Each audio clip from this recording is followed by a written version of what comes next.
കോഴിക്കോട് നടന്ന സംസ്ഥാന power lifting ചാമ്പ്യൻഷിപ്പിൽ ശ്രീകണ്ഠപുരം കൊട്ടൂർവയൽ സ്വദേശിനിയും എസ് കോളേജ് വിദ്യാർത്ഥിനിയുമായ ദിയ എസ് ലക്ഷ്മിക്ക് ഇരട്ട സ്വർണം നേടി. ഇതിനു മുമ്പും നിരവധി ചാമ്പ്യൻഷിപ്പുകളിൽ ദിയ എസ് ലക്ഷ്മി സ്വർണ്ണ മെഡൽ നേടിയിരുന്നു. ശ്രീകണ്ഠപുരം എസ് കോളേജ് വിദ്യാർത്ഥിനി Diya S Lakshmi power lifting ചാമ്പ്യൻഷിപ്പിൽ ഇരട്ട സ്വർണം നേടി. കോഴിക്കോട് ഫൺ ആൻഡ് ഫിറ്റ് ഓഡിറ്റോറിയത്തിൽ നടന്ന കേരള സംസ്ഥാന പവർ ലിഫ്റ്റിംഗ് ചാമ്പ്യൻഷിപ്പിൽ വനിതാ വിഭാഗത്തിൽ 76 കിലോഗ്രാം സബ് ജൂനിയർ വിഭാഗത്തിലാണ് ദിയ ലക്ഷ്മി സ്വർണ്ണ മെഡലുകൾ നേടിയത്. ഇക്വിപ്ഡ്, ക്ലാസിക് തുടങ്ങിയ രണ്ടിനങ്ങളിലും ദിയ ലക്ഷ്മി സ്വർണ്ണ മെഡലുകൾ നേടി.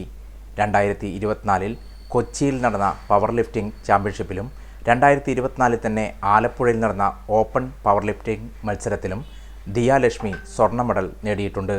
ഇടുക്കിയിൽ നടന്ന 2022 സ്കൂൾ പവർ ലിഫ്റ്റിംഗ് ചാമ്പ്യൻഷിപ്പിലും ദിയ പങ്കെടുത്തിട്ടുണ്ട്. ശ്രീകണ്ഠപുരം എസ് കോളേജ് വിദ്യാർത്ഥിയായ ദിയ എസ് ലക്ഷ്മി കൊട്ടൂർവയൽ സ്വദേശിനിയാണ്. കോട്ടൂരിലെ ജയദീപ് കൃഷ്ണയാണ് പരിശീലകൻ.